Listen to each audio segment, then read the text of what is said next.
Shalom, puji Tuhan, silakan duduk. Kasih sukacita Tuhan melimpah bagi saudara semua. Amin.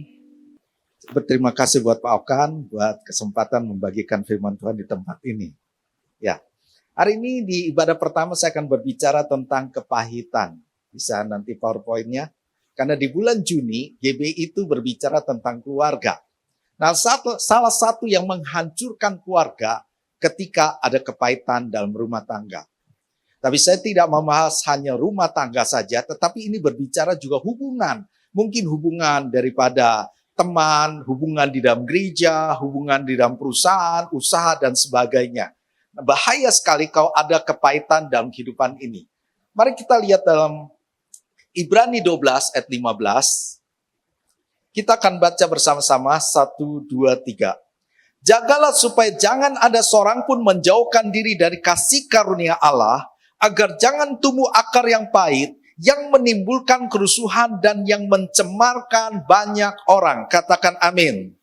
So, di sini dikatakan jagalah supaya jangan ada seorang pun menjauhkan diri dari kasih karunia Allah, agar jangan tumbuh akar yang pahit. So, jika ada kepahitan dalam kehidupan ini akan menimbulkan kerusuhan dan mencemarkan banyak orang. Kepahitan apa sih? Kepahitan adalah luka di dalam hati kita akibat perilaku daripada orang lain.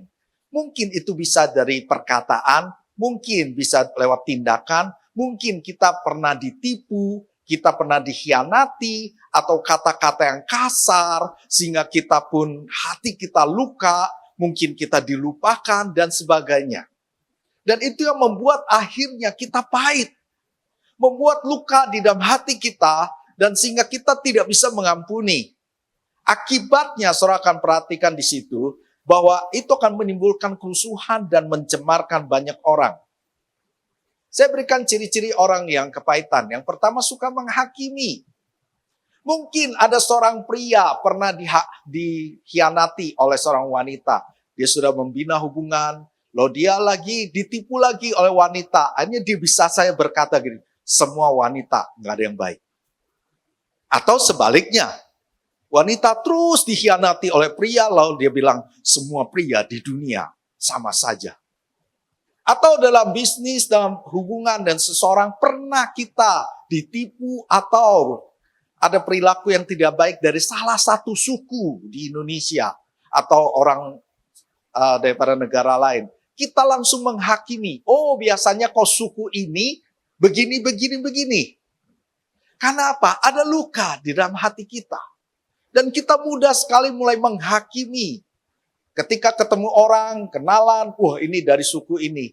Biasanya orang suku ini suka begini, begini, begini. Karena ada luka hati.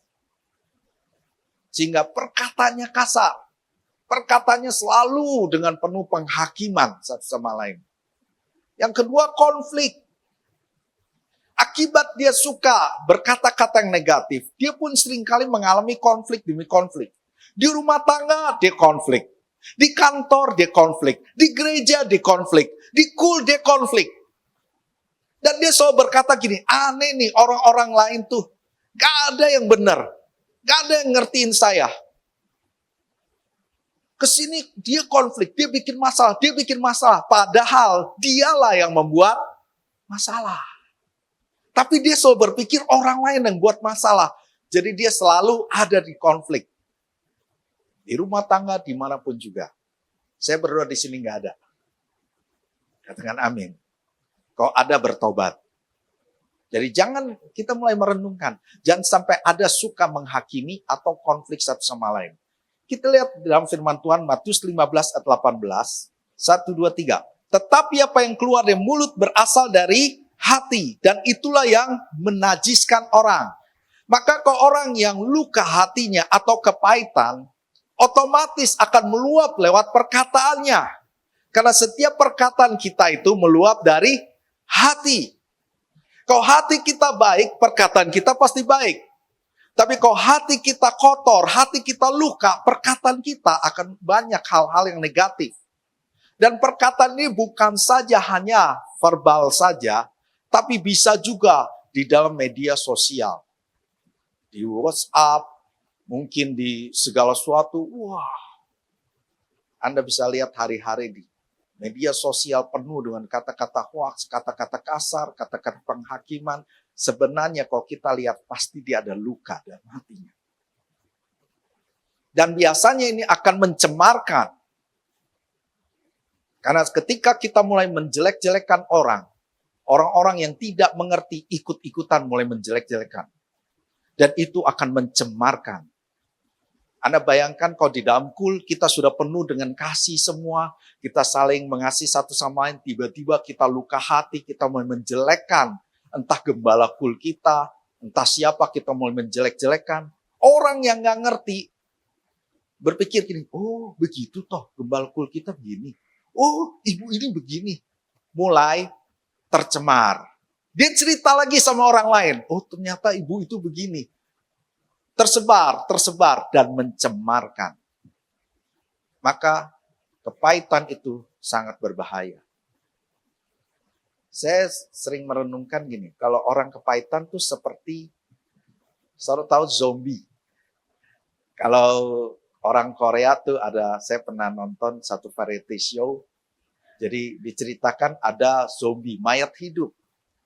Nah, kita tuh harus membebaskan diri dari mayat hidup ini. Kalau ketangkep digigit, kita akan jadi zombie. Jadi semakin lama zombinya banyak. Pokoknya ditangkap, digigit, jadi zombie. Nah, kalau orang kepahitan, bisa begitu. Karena kata-katanya jadi kasar, dia bikin konflik satu sama lain, akhirnya mencemarkan banyak orang. Maka di sini tidak boleh ada kepahitan. Katakan amin. Nah pertanyaannya, bagaimana supaya kita bisa tidak kepahitan? Atau kita bisa dipulihkan? Yang pertama adalah kita perlu menjaga hati. Kita harus menjaga hati. Kita lihat Amsal 4 ayat 23. Kita baca sama-sama 1, 2, 3. Jagalah hatimu baik-baik sebab hatimu menentukan jalan hidupmu. Ini terjemahan dari bahasa Indonesia sehari-hari. Di situ dikatakan kita perlu menjaga hati karena menentukan jalan hidupmu. Kalau Anda ingin bahagia, kalau Anda ingin diberkati dalam hidup, maka kita perlu menjaga hati.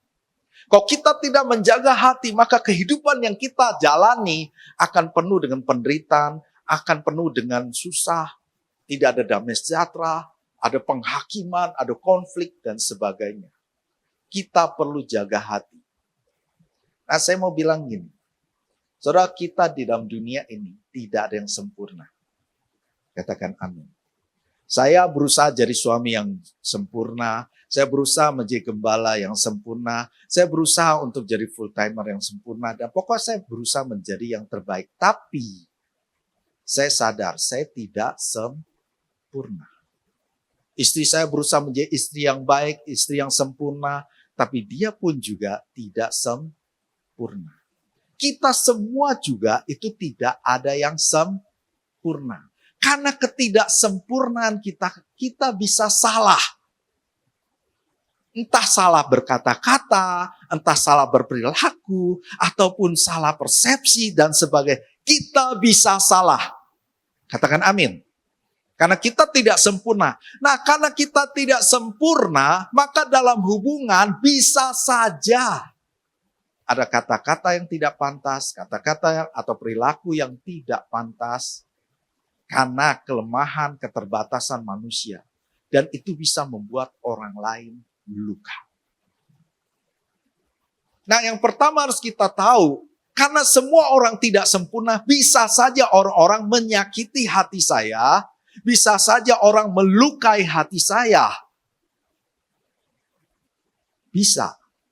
Tapi kitalah yang harus menjaga hati.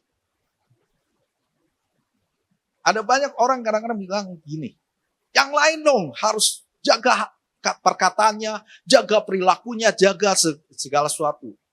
Ya, saya yakin semua orang akan menjaga, berusaha berkata-kata baik, tapi kita tidak sempurna. Belum lagi kita pun tumbuh dalam akar keluarga yang berbeda-beda. Ada yang dididik dengan disiplin, ada yang dididik tidak disiplin. Dan dalam hubungan bisa saja kita pun konflik. Yang satu bilang ini, kalau kita janjian, dia selalu tepat waktu. Tapi ada lagi, kalau kita janjian, janji jam 8, datang setengah 10. Ada yang model-model begitu. Dan itu bikin kesel. Ada orang pendiam, ada orang memang periang. Kalau ketemu orang paling cuma senyum dikit. Tapi ada yang kalau ketemu orang, hai, apa kabar? Wah, luar biasa gitu. Kadang-kadang kita ketemu orang yang mungkin dia senyumnya sedikit. Mahal benar senyumannya. Dia nggak suka sama saya. Kita perlu menyadari tiap orang tuh itu berbeda. Satu kali ada seseorang pernah bilang pada saya, Pak, saya bingung sama suami saya. Saya udah ngomong panjang, lebar gitu. Jawabannya cuma iya.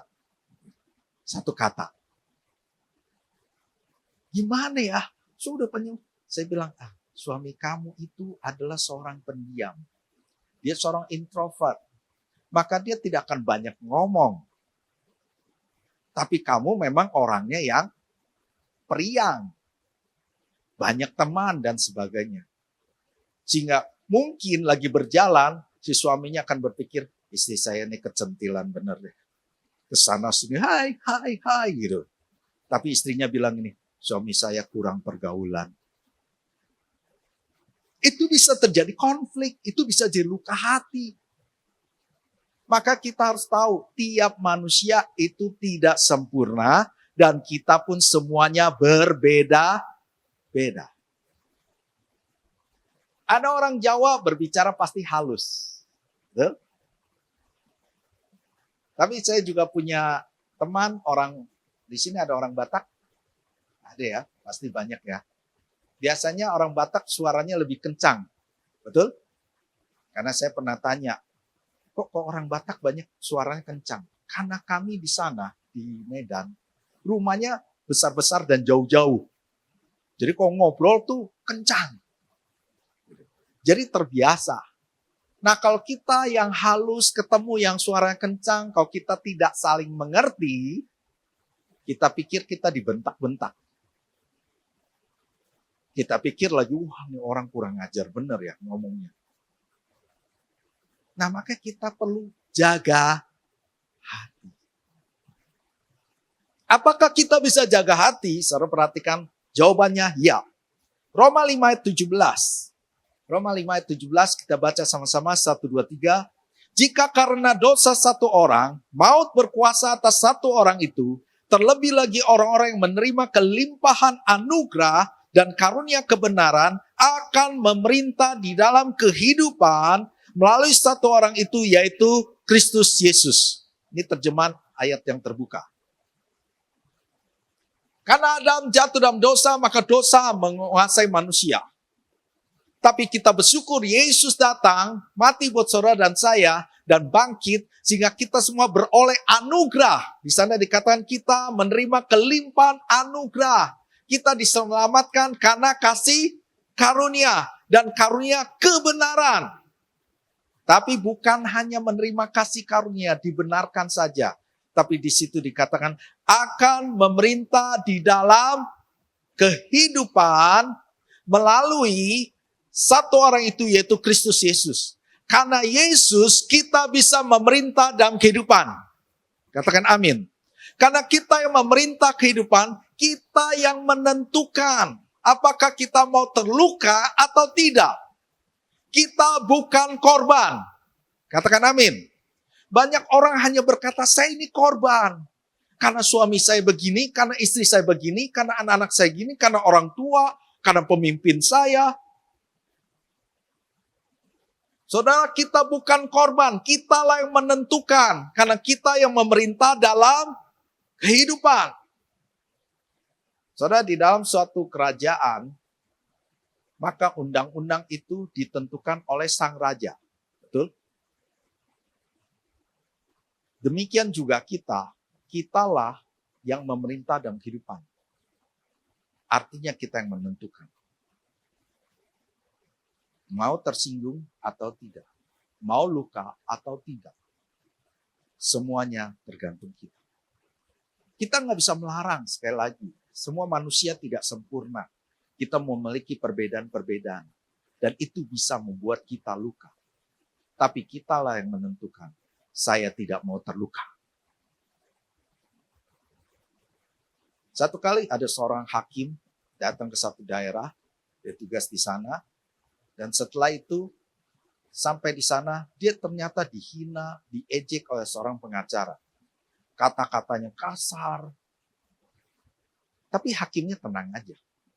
Dia menjalankan tugasnya, dikata-katain, difitnah, diapain, dia tenang aja. Sampai akhirnya tugas selesai, dan beberapa orang tanya dia, Pak, Bapak lihat nggak tuh pengacara tuh, kebangetan tuh orang.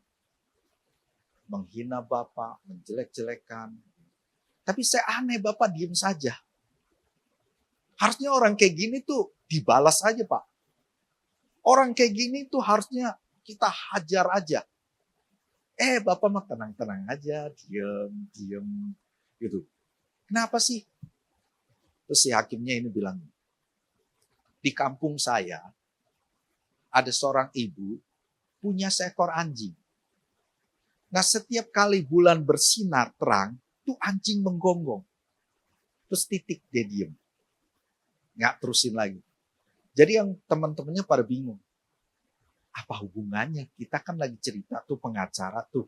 Ngomongnya kasar, menghina Bapak, Bapak diem aja. Sekarang Bapak cerita ada anjing menggonggong bulan. Udah. Maksudnya apa Pak? Maksudnya gini. Biarpun tuh anjing menggonggong terus, bulan tetap bersinar terang. Dia tidak akan terpengaruh. Tidak langsung gara-gara anjing menggonggong dia langsung gelap. Tapi dia akan tetap bersinar. Kalau kita semua harusnya tetap bersinar. Kalau ada yang menggonggong, biarkan saja. Saudara, kita harus jaga hati. Katakan amin. Kitalah yang menentukan apakah hati kita mau luka atau tidak. Maka mulai hari ini, mari kita sama-sama jaga hati. Kasih tahu kiri kanan, kita harus jaga hati. Yang kedua, kita harus mengampuni. Jelas. Supaya kita tidak punya kepahitan, kita perlu mengampuni. Lihat Matius 6 ayat 12. Kita baca sama-sama, 1, 2, 3. Dan ampunilah kami akan kesalahan kami, seperti kami juga mengampuni orang yang bersalah kepada kami. Katakan amin. Soalnya di sini, ini ada doa yang Tuhan Yesus ajarkan buat kita semua. Dan salah satunya ada, ampunilah kami, seperti kami mengampuni kesalahan orang lain. Nah, saudara perhatikan kata seperti. Berarti Tuhan, karena Engkau telah mengampuni aku, ampunilah aku seperti aku juga mengampuni. Nah kira-kira cocok nggak kalau gini? Tuhan ampunilah saya seperti saya tidak mau mengampuni orang. Kira-kira cocok? Tidak. Doa yang Yesus ajarkan, kita mengampuni dia. Tuhan ampunilah saya seperti saya juga mengampuni. Dan kalau kita tidak mengampuni, Alkitab katakan dosa kita tidak akan diampuni. Saudara harus mengerti, kita sangat bergantung pada kasih karunia. Karena tidak ada seorang pun yang bisa membenarkan diri sendiri. Tapi karena pengampunan yang Yesus berikan bagi kita, kita ini dosa kita diampuni. Tapi kalau kita tidak mau mengampuni, dosa kita tetap ada. Dan kita sudah tahu upah dosa adalah maut. Karena itu pengampunan sangat penting dalam kehidupan orang Kristen. Dan itu sudah dilakukan oleh Yesus. Yesus datang mati buat saudara dan saya untuk mengampuni kita. Dan bahkan di kayu salib Yesus pun sudah memberikan contoh teladan. Ya Bapa, ampunilah mereka karena mereka tidak tahu apa yang mereka berbuat. Kalau kita menerima pengampunan, alangkah baiknya kita juga mengampuni. Karena saudara perhatikan di dalam Amsal 10 ayat 12. Kebencian menimbulkan pertengkaran, tetapi kasih menutupi segala pelanggaran. Saudara, selama kita tidak pernah mengampuni, pasti akan terjadi kepahitan, pertengkaran, kata-kata yang pahit, konflik, dan sebagainya. Hidup kita tidak akan penuh damai. Tapi kasih menutupi segala pelanggaran. Kalau kita punya kasih daripada Tuhan, itu yang bisa membuat kita mengampuni. Saudara perhatikan, tujuan kita menjadi orang Kristen adalah menjadi serupa dengan Yesus. Katakan amin. Ada orang berpikir saya mau jadi orang Kristen supaya diberkati, supaya kaya, supaya sukses, supaya dan sebagainya. Atau terima mujizat. Tapi tujuan kekristenan ada menjadi serupa dengan Yesus. Saya percaya mujizat. Saya percaya berkat Tuhan. Saya percaya kemenangan, pemulihan, dan sebagainya. Tapi itu adalah bonus yang Tuhan berikan pada kita. Tapi goal kita adalah menjadi serupa dengan Yesus. Karakter kita, seluruh kehidupan kita. Secara renungkan ini. Allah adalah kasih. Berarti Yesus adalah kasih. Kau menjadi serupa dan Kristus artinya kita memiliki kasih. Semakin kita serupa dengan Yesus, maka kita akan penuh dengan kasih. Dan kalau penuh dengan kasih, kita bisa mengampuni. Tapi kalau kita tidak punya kasih Kristus, kita akan sulit mengampuni. Yang ada kita akan terus membuat alasan demi alasan. Hidup saya hancur gara-gara dia. Saya begini gara-gara dia. Tidak, saya tidak akan ampuni. Dan saudara tahu, selama kita tidak mengampuni, justru kita ada dalam belenggu. Justru kita ada dalam kehidupan yang tidak akan baik. Kalau Anda ingin dimerdekakan, maka kita perlu mengampuni. Katakan amin. Selama suami tidak mengampuni istri, istri tidak mengampuni suami, akan terjadi konflik demi konflik. Akan terjadi kesalahpahaman. Sama dengan hubungan orang tua dan anak. Anak dan orang tua. Pemimpin dengan anak buah. Di gereja juga. Selama ada kepahitan, itu akan memecah belah. Biarlah kasih Kristus melingkupi kita semua. Sehingga kita bisa saling mengampuni. Sehingga doa kita, Tuhan ampunilah saya. Seperti saya juga mengampuni orang lain. Tiap hari kita harus meminta ampun sama Tuhan. Katakan amin. Karena kita manusia tidak sempurna. Kita masih bisa jatuh dalam dosa. Tentu kita akan berdoa, Tuhan, ampunilah dosa saya. Kuduskan saya, layakkan saya. Tapi ingat, sebelum itu, kita juga harus mengampuni orang yang bersalah pada kita. Kita mau diampuni, kita juga harus bisa mengampuni. Saya mau akhiri dengan ini. Saya minta musik. Ada seorang bernama Kitty Chappell. Kitty Chappell ini, dia punya orang tua yang selalu ribut. Dan dia ada dalam rumah tangga yang tidak baik. Papanya itu seorang public figure. Papanya terkenal di masyarakat, orang yang baik, orang yang luar biasa. Tapi di rumah tangga, papanya itu berperilaku kasar sekali. Kitty sering dihajar, dipukul. Istrinya juga, jadi mamanya itu dipukul. Dan papanya selalu berusaha menutupi daripada hal-hal dalam rumah tangga. Jangan sampai persoalan rumah tangga keluar. Apa yang saya lakukan dalam rumah tangga nggak boleh keluar. Kalau sampai keluar, saya bunuh. Karena dia punya nama baik di masyarakat. Satu kali mamanya udah nggak tahan, ceritalah. Wah, itu papanya marah sekali. Karena itu merupakan aib yang harusnya tidak boleh diceritakan oleh masyarakat, tapi ini mamanya nggak tahan. Dia cerita. Dan hari itu mamanya mau dibunuh. Untung mamanya bisa diselamatkan. Jadi kita sendiri melihat bagaimana papanya membunuh mamanya.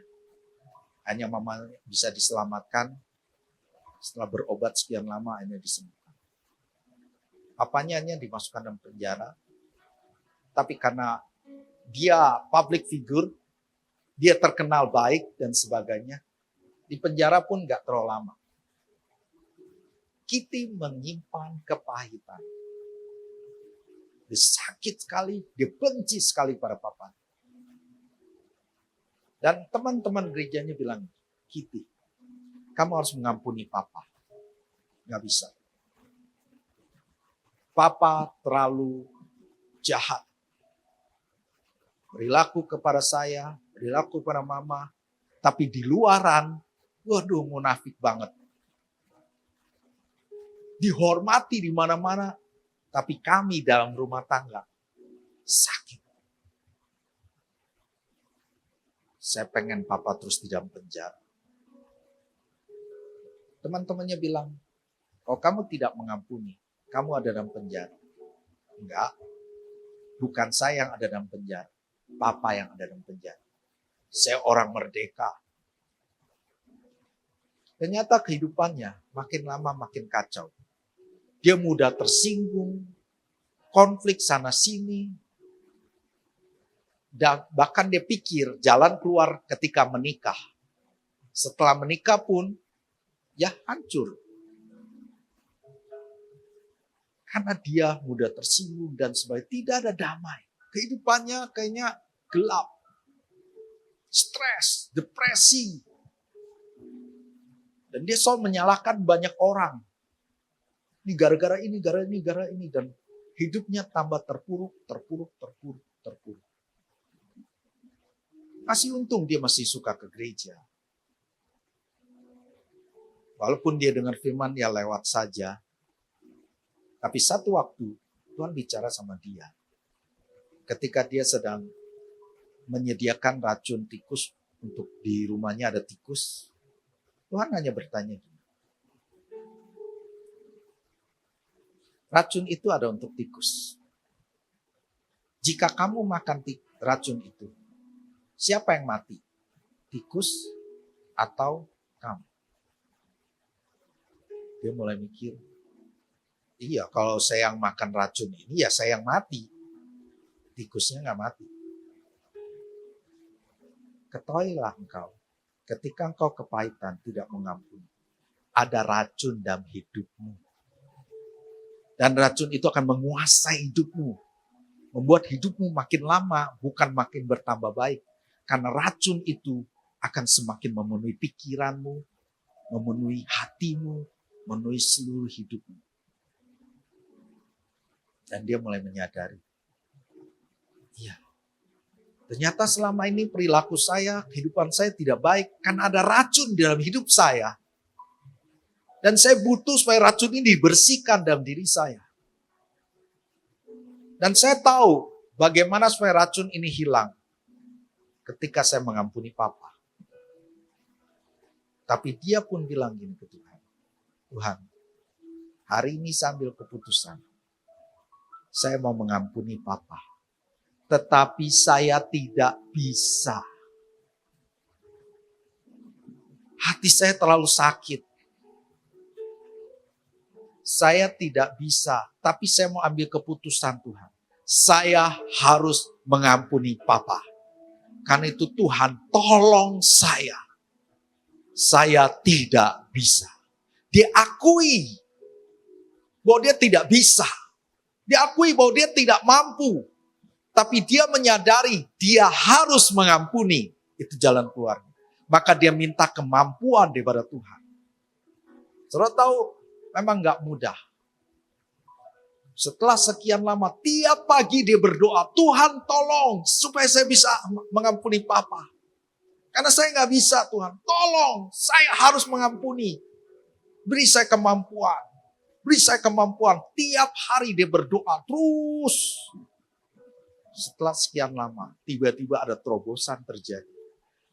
Hari itu tiba-tiba dia merasakan penuh kasih dalam dirinya.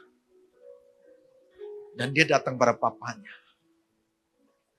Dia mengampuni papanya pada saat itu. Dan hidupnya dia plong sekali. Ada satu beban terangkat. Dan dia merdeka sekali, dia merasakan damai yang sudah lama tidak pernah dia rasakan.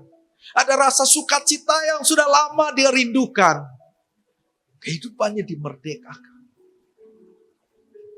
Bahkan hari ini Kitty Chapel dipakai Tuhan untuk melayani orang-orang yang pahit. Untuk melayani orang-orang yang sulit mengampuni. Dia melayani orang-orang, terpanggil untuk melayani orang-orang demikian. Karena dia bilang, saya dulu pernah pahit juga. Tapi sekarang saya dimerdekakan. Kalau Yesus pernah memerdekakan saya, Yesus juga bisa memerdekakan kamu. Amin. Saudara, mungkin tidak mudah mengampuni itu. Gak seperti kita membalikkan tangan. Tapi kita mau belajar dari itu. Keputusan. Tuhan, aku harus mengampuni. Tapi saya tidak mampu. Saya tidak bisa. Tuhan berikanlah aku kemampuan. Amin. Yes. Itulah yang membuat kita bisa mengampuni. Hari ini saya berdoa buat saudara semua. Biarlah kasih Kristus melingkupi kita semua. Sehingga kita bisa saling mengampuni. Jangan sampai ada kepahitan dalam hati kita. Jaga hati. Kitalah yang menentukan apa hati kita mau luka atau tidak. Karena kita diberi kuasa untuk memerintah dalam kehidupan ini. Tapi yang kedua, kita harus mengampuni. Minta kasih Tuhan mengalir bagi kita semua. Supaya tidak ada lagi kepahitan. Rumah tangga penuh bahagia, penuh kasih sukacita Tuhan. Amin. Tuhan berkati.